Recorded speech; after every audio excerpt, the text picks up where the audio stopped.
যে কোনো দুঃখ কষ্ট বিপদে যদি ধৈর্য এবং শুকরিয়ার সাথে স্থির থাকতে পারেন, ওই 100 বছরের রাস্তা আল্লাহ চাইলে আপনাকে একদিনে পার করে দিবে। কষ্ট ভাঙতে আসে না, কষ্ট মজবুত করতে আসে। সেজন্য মাথায় রাখবেন, কেউ যদি আপনার দিকে পাথর নিক্ষেপ করে কষ্ট দেওয়ার জন্য, আপনি পাথরগুলাকে নিয়ে মনের মধ্যে জমাবেন না, আপনি পাথরগুলাকে নিয়ে নিচে জমাতে থাকবেন, নিচে জমাতে থাকবেন।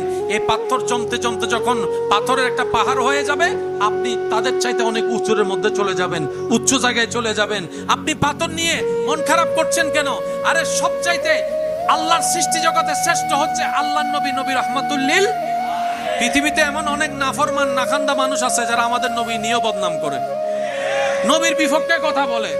তো যেখানে নবীর বিপক্ষে আছে সেখানে আপনার আমার বিপক্ষে থাকবে না কেন?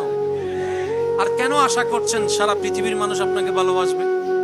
কেন চাচ্ছেন আপনি এটা? আপনি কি সারা পৃথিবীর মানুষকে ভালোবাসতে পেরেছেন?